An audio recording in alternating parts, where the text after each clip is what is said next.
رات ہو گئی تھی، اندھیرا ہمارے چاروں جانب پھیل گیا تھا، سوائے نیچے پلیٹ فارم کی روشنیوں کے سارے علاقے میں کسی کی جگہ بھی روشنی نہیں تھی، ہر طرف اندھیرا ہی اندھیرا تھا۔ گھنے جنگل کی طرف سے تھوڑی تھوڑی دیر بعد کسی پرندے کی آواز آ جاتی۔ حیرانی اور خوشی کی بات تھی کہ ابھی تک نیچے مڈ گھاٹ اسٹیشن کے پلیٹ فارم پر ایک بھی آدمی چلتا پھرتا نظر نہیں آ رہا تھا۔ پھر ایک آدمی اسٹیشن آفس کے برآمدے سے نکل کر پلیٹ فارم کے مغربی سرے کی طرف جاتا نظر آیا۔ کریم بھائی اور میں اسے غور سے دیکھ رہے تھے۔ اس نے کہا یہ سگنل ڈاؤن کرنے جا رہا ہے، مجھے یقین ہے کہ یہ ملٹری ٹرین کو رن تھرو کیا جا رہا ہے۔ ہم بالکل بے حس و حرکت نیچے اس آدمی کو آؤٹر سگنل کی طرف جاتے دیکھ رہے تھے۔ جہاں پلیٹ فارم ختم ہوتا تھا اور ڈھلان اترتی تھی، وہ وہاں جا کر ریل کی پٹڑی کے قریب اندھیرے میں ہماری نظروں سے اوجھل ہو گیا۔ کریم کہنے لگا، سگنل کی روشنیوں پر نگاہ رکھنا، اگر سرخ بتی سبز ہو گئی تو اس کا مطلب ہوگا کہ جھانسی سے آنے والی کوئی ایکسپریس ٹرین یہاں رکے بغیر گزرنے والی ہے۔ اگر دوسرے سگنل کی سفید روشنی غائب ہو گئی تو اس کا مطلب ہوگا کہ بھوپال کی جانب سگنل کی جو پہلی بتی سرخ تھی وہ سبز ہو گئی ہے اور کوئی ٹرین یہاں سے رن تھرو گزرنے والی ہے، اور یہ ٹرین فوجی ایمونیشن والی مال گاڑی ہی ہوگی۔ ہم نے اپنے اپنے لانچروں میں راکٹ چڑھا لیے۔ یہ راکٹ لانچر سیفٹی کیچ والے لانچر تھے۔ ہماری انگلیاں ٹریگر پر تھیں مگر ہم نے ابھی سیفٹی کیچ نہیں کھولے تھے۔ ہم اندھیرے میں بت بنے اپنی آنکھیں دور سگنل کی سرخ اور سفید بتیوں پر جمائے ہوئے بیٹھے تھے۔ رات کی موت جیسی خاموشی میں ہمیں سگنل بدلنے کی ہلکی سی آواز آئی، اس کے ساتھ ہی ایک سگنل کی سفید روشنی غائب ہو گئی۔ کریم بھائی نے بے اختیار ہو کر کہا، ہماری گاڑی آ رہی ہے، لانچروں کی سیفٹی کیچ کھول دو، مگر انگلی ٹریگر کے نیچے رکھنا۔ میں نے بھی اپنے لانچر کا سیفٹی کیچ کھول دیا اور لانچر اپنے سامنے رکھ کر انگلی ٹریگر کے نیچے رکھ لی۔ ہم نے کل 6 راکٹ ٹرین پر فائر کرنے تھے۔ ایک راکٹ ہمارے لانچر میں لوڈ تھا اور 2 راکٹ ہمارے قریب ہی زمین پر پڑے تھے۔ سگنل کی بتی سبز ہو چکی تھی۔ یہ روشنی ہمیں نظر نہیں آ رہی تھی کیونکہ اس کا رخ بھوپال سے آنے والی ٹرین کی طرف تھا۔ ہماری جانب سگنل کا جو رخ تھا اس کی سفید روشنی غائب تھی۔ ہماری آنکھیں اس طرف تھیں جدھر سے ٹرین نے گھنے جنگلوں کی تاریکی میں سے نکل کر آنا تھا۔ ہم ہمتن گوش بھی تھے کیونکہ وہاں اتنی گہری خاموشی تھی کہ انجن کی آواز دور سے ہی آ جانی چاہیے تھی، اور ایسا ہی ہوا۔ سگنل ڈاؤن ہونے کے کوئی 15-20 منٹ بعد دور بہت دور گھنے جنگلوں کی روشنی میں ریل کے انجن کی سیٹی کی آواز سنائی دی۔ کریم بھائی نے یہ آواز سنتے ہی کہا، الرٹ، ٹرین آ رہی ہے۔ ہم چوکس ہو گئے اور لوڈڈ لانچر ہم نے اپنے سینے کے ساتھ لگا لیے۔ ہم بالکل خاموش تھے۔ ہماری نگاہیں دور جنگل کے اندھیرے میں اس طرف لگی تھیں جس طرف سے انجن کی روشنی نے نمودار ہونا تھا۔ الٹی گنتی شروع ہو رہی تھی۔ ٹارگٹ لمحہ بلمحہ ہمارے قریب آ رہا تھا۔ اگر یہ ایمونیشن والی فوجی ٹرین ہی تھی تو تھوڑی ہی دیر بعد مڈ گھاٹ کے ویران اسٹیشن پر قیامت برپا ہونے والی تھی۔ بارود کے دھماکوں اور شولوں کا ایسا جوالا مکھی پھٹنے والا تھا کہ جس کا اس سارے علاقے کے درختوں اور پہاڑیوں نے پہلے کبھی مشاہدہ نہیں کیا ہوگا۔ اب ہمیں دور سے ریل کے انجن کی چھک چھک کی آواز سنائی دینے لگی۔ یہ آواز دور سے آ رہی تھی اور بڑی آہستہ آہستہ قریب ہو رہی تھی۔ کریم بولا، گاڑی کی رفتار بہت کم ہے۔ واقعی انجن کی چھک چھک بہت آہستہ آہستہ ہو رہی تھی۔ جہاں پہاڑی ٹریک کی چڑھائی تھی، کریم بھائی آہستہ سے بولا، گاڑی کی رفتار کم ہونا ہمارے لیے بہت بہتر ہے۔ ٹرین اگر یہاں پانی لینے کے لیے نہ رکے تب بھی ہمارے لیے ٹارگٹ مار لینا آسان ہوگا۔ ٹرین نے رات کے اندھیرے میں کسی پہاڑی کا موڑ کاٹا تو اس کے انجن کی روشنی جھلملاتی ہوئی نظر آئی۔ یہ روشنی اور انجن کی آواز آہستہ آہستہ قریب ہونے لگی۔ میرے ماسٹر سپائی نے کمانڈو آفیسر کی طرح آہستہ سے حکم دیا، اسٹینڈ ٹو۔ ہم نے اپنے اپنے لانچروں میں لوڈ کیے ہوئے راکٹ چیک کیے، سیفٹی کیچ پر ہاتھ رکھ کر دیکھا کہ وہ اوپن ہے۔ اس کے بعد لانچر اپنے اپنے بائیں کندھے پر رکھ لیے۔ ٹرین آہستہ آہستہ قریب آ رہی تھی۔ اس کے انجن کی روشنی پھیلتی جا رہی تھی۔ انجن نے ایک بار وسل دی، دوسرے انجن کی سیٹی کی آواز پیچھے سے آئی۔ ٹرین کو 2 انجن لگے ہوئے تھے۔ انجن کی چھک چھک کی آواز میں کوئی تبدیلی نہیں ہوئی تھی، نہ وہ کم ہوئی تھی نہ زیادہ۔ اس کا مطلب یہی تھا کہ ٹرین اسٹیشن پر رکے گی نہیں بلکہ گزر جائے گی۔ خدا جانے کہاں سے اسٹیشن کا ایک بدقسمت ملازم ہاتھ میں سبز بتی والی لالٹین لیے پلیٹ فارم پر آ گیا اور لالٹین کو آہستہ آہستہ ہلانے لگا۔ کریم بھائی نے کہا، نیلنگ، اور ہم دونوں گھٹنوں کے بل کھڑے ہو گئے۔ ٹرین اب آؤٹر سگنل کی حدود سے نکل کر پلیٹ فارم میں داخل ہو گئی تھی۔ بجلی کے کھمبوں کی روشنی میں ہمیں ٹرین صاف نظر آنے لگی۔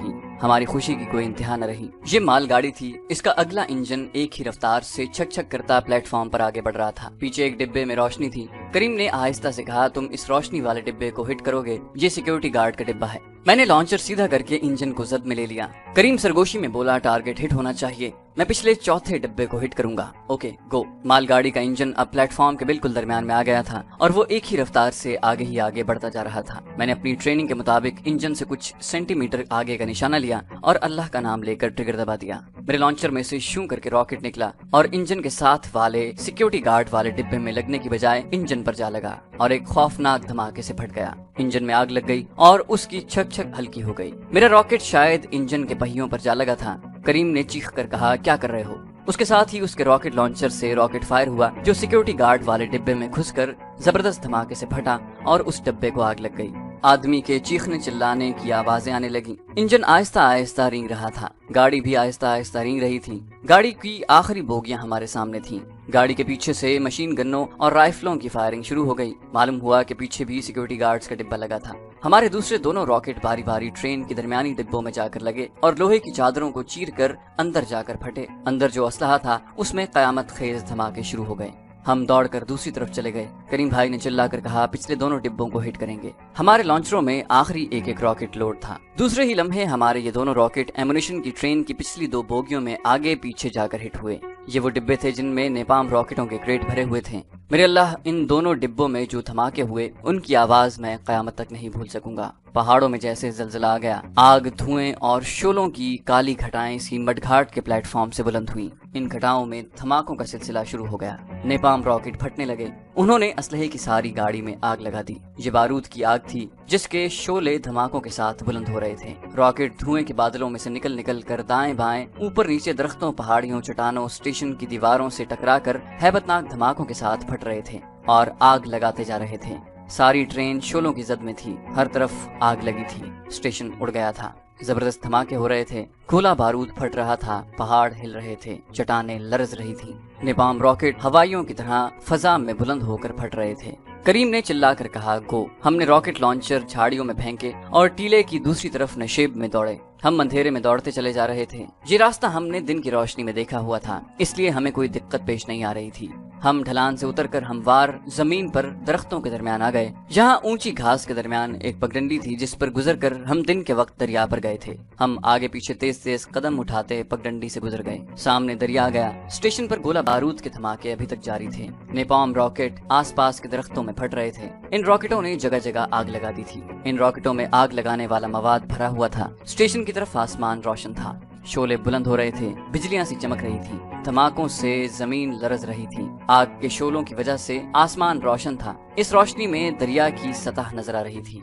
दरिया चढ़ाव पर था। उसका बहाव काफी तेज था। करीम भाई ने मुझसे पूछा, तुम्हारे पास कितने पैसे हैं? मैंने उसे बताया कि 400-500 रुपए हैं। वो दरिया की तरफ देखते हुए कहने लगा, अब हमें दरिया के पार जाना है। दरिया का बहाव तेज है। हो सकता है हम दरिया पार करते हुए एक दूसरे से दूर हो जाएं। लेकिन एक बात याद रखना, तुम दरिया के दूसरे किनारे पर जहाँ भी निकलो वहाँ मेरा इंतजार न करना। रातों रात भोपाल वाले होटल में पहुंचकर तुम्हारा जो खद्दर का लिबास वगैरह पड़ा है उसे गायब कर देना। अगर तुमसे पहले मैं वहां पहुंच गया तो मैं तुम्हारे कपड़ों को वहां से ले जाऊंगा, क्योंकि सुबह होने तक मिलिट्री पुलिस भोपाल के स्टेशन के इर्द गिर्द के इलाके को घेरे में लेकर चेकिंग शुरू कर देगी। हो सकता है वो स्टेशन वाले होटल में भी आए। उन्हें तुम्हारे कमरे में जैनी भक्तों वाले तुम्हारे कपड़े मिले तो ये बात तुम्हारे लिए खतरनाक साबित हो सकती है। बहरहाल अगर रातों रात भोपाल पहुंच सके तो ठीक है। अगर दिन निकल आया तो भोपाल वाले होटल का रुख न करना। वहाँ मिलिट्री इंटेलिजेंस के आदमी यकीनन मौजूद होंगे। मैंने कहा, हमें यहाँ ज्यादा देर नहीं ठहरना चाहिए। करीम भाई ने कहा, ओके, मैं दरिया में उतर रहा हूँ। और करीम भाई ने दरिया में छलांग लगा दी। मैंने भी उसके पीछे पीछे छलांग लगा दी। पानी का बहाव वाकई बड़ा तेज था। देखते देखते दरिया की तेज रफ्तार मौजें करीम को मुझसे काफी दूर ले गईं। हम दरिया के दूसरे किनारे की तरफ तैरने की कोशिश कर रहे थे। कुछ दूर तक मुझे करीम पानी में हाथ चलाता नजर आ रहा था, फिर रात के अंधेरे में गायब हो गया। मैं खुद बड़ी तेजी से तैर कर दूसरे किनारे की तरफ जाने की कोशिश में लगा हुआ था, मगर दरिया का बहाव मुझे आगे ही आगे ले जा रहा था। दरिया चढ़ा हुआ था और उसमें तैरना मुश्किल था। आदमी सिर्फ पानी के बहाव के साथ ही आसानी से तैर सकता है। एक जगह दरिया के ऐन दरमियान में गिरदाब था, जहाँ पानी एक मरकज के गिर्द तेजी से घूम रहा था। मैंने तैरते तैरते इधर उधर देखा, मगर करीम भाई मुझे कहीं नजर न आया। यहाँ अंधेरा था और फटते हुए गोला बारूद और नेपाम रॉकेटों के फटने की रोशनी और धमाके दूर तक जा रहे थे। दरिया का पार्ट भी काफी बड़ा था। मुझे इसी बात की खुशी थी कि हमारा कमांडो ऑपरेशन कामयाब रहा था और हमने नेपाम रॉकेटों और गोला बारूद से भरी हुई भारतीय फौजी ट्रेन उड़ा दी थी, जिसका सारा असलहा कश्मीर के महाज पर कश्मीरी मुजाहिदीन के खिलाफ इस्तेमाल किया जाना था। मैं दरिया की तूफानी मौजों से लड़ता एक खास रफ्तार के साथ बाजू और टांगे चलाता दरिया के दूसरे किनारे की तरफ बढ़ता जा रहा था। अंधेरे में मुझे दूसरे किनारे की तरफ करीब आते नजर आ रहे थे। आखिर मैं दूसरे किनारे पर पहुंच गया और किनारे की गीली और कच्ची मुंडेर पर चढ़ गया। मैं थक गया था। वहाँ 2-4 मिनट बैठा रहा। मेरी पतलून और जैकेट पानी से शराबोर हो रहे थे। मैंने दोनों कपड़े उतार कर जितना निचोड़ सकता था निचोड़ कर दोबारा पहने और खुदा का नाम लेकर दरख्तों में चलने लगा। वहाँ मुझे करीम भाई आसपास कहीं नजर नहीं आया था।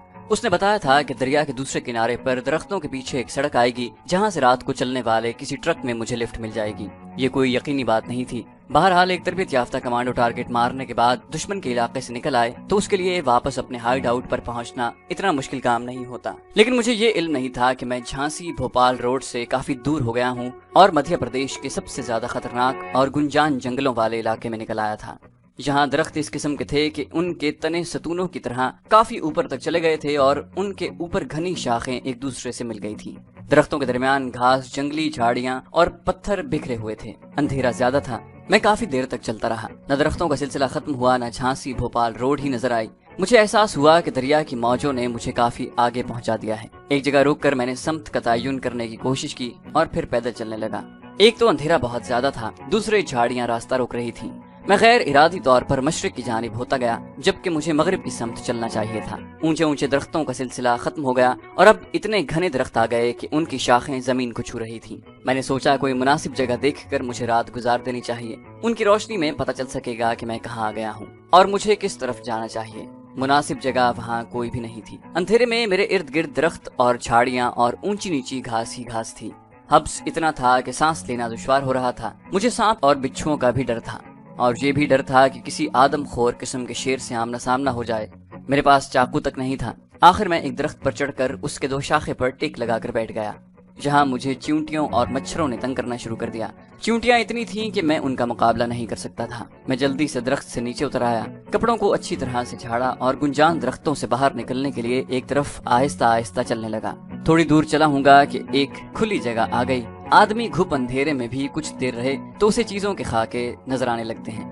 मैं वैसे भी जंगल के अंधेरों का आदी था। अपनी कमांडो ट्रेनिंग के दौरान मुझे होशंगाबाद के घने जंगलों में न जाने कितनी रातें इसी तरह गुजारनी पड़ी। यहाँ जमीन पर गिरे पड़े गीले पत्तों और दरख्तों की शाखों का फर्श सा बिछा हुआ था। एक तरफ अंधेरे में एक चट्टान नजर आ रही थी जिसका एक छज्जा सा निकला हुआ था। रात गुजारने के लिए ये बड़ी मौजू जगह थी। चट्टान पर जंगली बेल चढ़ी हुई थी जिसकी शाखें रस्सों की तरह लटक रही थी। मैं उनको पकड़कर चट्टान के छज्जे पर चढ़ गया। यहाँ मच्छर जरूर थे मगर चींटियां नहीं थी। मैंने चट्टान से टेक लगा ली और आंखें बंद कर ली। मैं सो जाना चाहता था मगर हब्स और गर्मी की वजह से नींद नहीं आ रही थी। मैंने जैकेट उतार दी। अब मैं सिर्फ बनियान में था। इससे मुझे थोड़ा सा सुकून मिला और आहिस्ता आहिस्ता मुझ पर गुनूदगी तारी होने लगी। उसके बाद मुझे कोई होश न रहा। चिड़ियों और दूसरे परिंदों की पुरशोर झनकार ने मुझे जगा दिया। आंखें खोली तो सारे जंगल में दिन की रोशनी फैली हुई थी। धूप बाज दरख्तों से छन छन कर नीचे आ रही थी। दिन की रोशनी ने मुझे एक नई तवानाई अता की। मैं चट्टान के छज्जे से उतरकर नीचे आया और शुमाल की रुख चलने लगा। चलते चलते पसीने में शराबोर हो गया। अचानक एक छोटी सी नदी सामने आ गई। यहाँ किनारे पर धूप पड़ रही थी। मैं यहाँ एक तरफ होकर बैठ गया।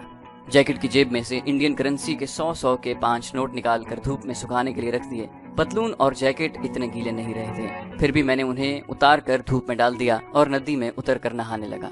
नदी का पानी ठंडा था। मैंने थोड़ा सा पानी पी भी लिया। पानी साफ था। नदी में नहाने से तबीयत कदरे बशाश हो गई। थोड़ी देर वहाँ आराम किया और कपड़े पहनकर नदी के साथ साथ चलने लगा। नदी आगे जाकर एक तरफ घूम गई। मैं भी उसके साथ ही घूम गया। यहाँ मैंने काले सांपों का एक जोड़ा देखा जो किनारे से जरा नीचे रेत में कुंडली मार कर बैठा था। दोनों सांपों ने मुझे देखकर गर्दनें ऊंची की और अपने फन खोल दिए। मुझे और कुछ न सूझा। मैंने नदी में छलांग लगा दी और दूसरे किनारे पर काफी दूर तक दौड़ता चला गया। जब मुझे महसूस हुआ कि मैं सांपों के जोड़े से काफी आगे निकल आया था तो कदम कदम चलना शुरू कर दिया। अब मुझे किसी हालत में भी भोपाल वापस नहीं जाना था, क्योंकि इस वक्त तक मिलिट्री पुलिस और मिलिट्री इंटेलिजेंस के आदमी रतलाम से लेकर भोपाल तक के सारे इलाके में फैल चुके होंगे और सड़कों वगैरह की नाकाबंदी करके चेकिंग शुरू हो गई होगी और होटलों में भी छापे मारे जा रहे होंगे और कश्मीरी कमांडोज को तलाश किया जा रहा होगा।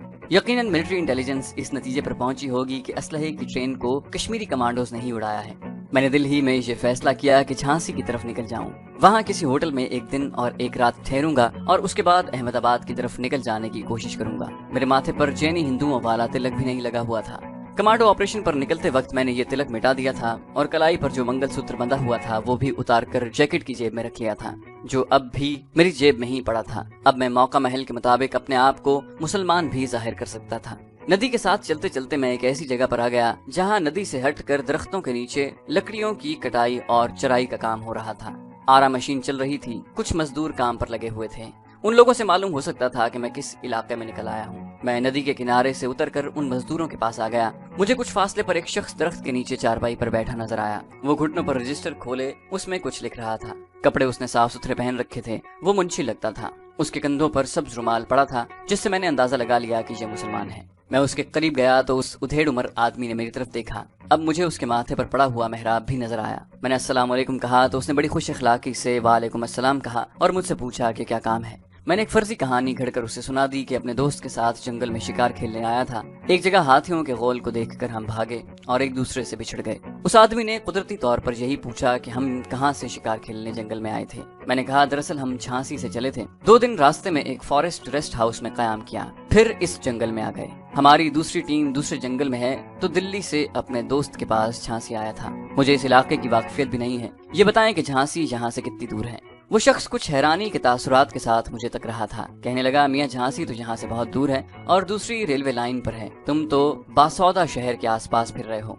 मैंने सोचा कि चलो कोई शहर तो करीब है। मैंने कहा आप मुझे बासौदा शहर का रास्ता बता दें, वहाँ से मैं किसी न किसी तरह झांसी पहुँच जाऊंगा। उस आदमी ने रजिस्टर बंद कर दिया, मुझे चप्पई पर अपने पास बिठाया और एक मजदूर को आवाज देकर कहा मियाँ इनके लिए शरबत तो लाओ। शरबत लीमू पानी था। वो आदमी कहने लगा तुम यहाँ आराम करके बैठो, अभी थोड़ी देर में हमारा ट्रक कटी हुई लकड़ियाँ लेने आएगा, मैं तुम्हें उसमें बिठा दूंगा, वो बासौदा शहर ही जाएगा। घंटे 1.5 घंटे में जंगल में इस मेहमान नवाज मुसलमान मुंशी के पास बैठा रहा, लकड़ियों की चराई होते देखता रहा। उसके बाद एक खस्ता हाल सा ट्रक आया, उस पर चली हुई लकड़ियाँ लादी गईं।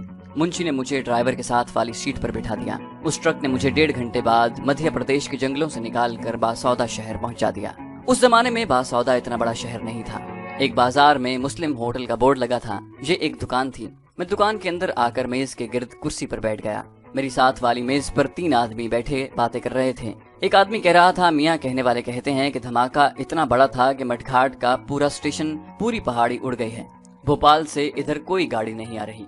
दूसरा आदमी कहने लगा सुना है फौजी ट्रेन थी। हाँ मियाँ उसमें गोला बारूद लदा हुआ था। ये कश्मीरी मुजाहिदीन का ही कारनामा लगता है। तुम देख लेना कश्मीर से एक दिन हिंदू सिख फौजियों को भागना पड़ेगा। तीसरे आदमी ने मेरी तरफ देखकर अपने साथी को कोई इशारा किया। वो खामोश होकर मेरी तरफ देखने लगा। मैंने पूछा क्या कोई गाड़ी पटड़ी से उतर गई है। वो बेनियाजी से बोला खुदा जाने भाई, हमें तो कुछ मालूम नहीं। और वो तीनों उठकर चले गए। इसका मतलब था कि फौजी ट्रेन की तबाही की खबर सब जगह फैल चुकी है। ये तीनों आदमी बासौदा के मुसलमान थे, मगर इतने डरे हुए थे कि एक अजनबी को देखकर ट्रेन की तबाही की बातें करते करते न सिर्फ रुक गए बल्कि उठकर चले गए। मैंने उस छोटी सी दुकान में खूब सैर होकर आलू गोश्त और बिरयानी खाई। अहमदाबाद के जैन हिंदू के रूप में सब्जियां खाते खाते मैं तंग आ गया था। यहाँ से मैं बासौदा स्टेशन पर आ गया। यहाँ आकर मालूम हुआ कि झांसी जाने वाली गाड़ी बासौदा स्टेशन से शाम के वक्त तैयार होकर जाएगी, क्योंकि मटघाट स्टेशन पर फौजी गाड़ी के पटरी से उतर जाने की वजह से railway Bhopal Jhansi railway track बंद हो गया है और अब दिल्ली जाने वाली गाड़ियां रतलाम से राजस्थान के शहर कोटा और भरतपुर से होती हुई दिल्ली पहुंचेंगी। उस वक्त दोपहर के 3 बजने वाले थे।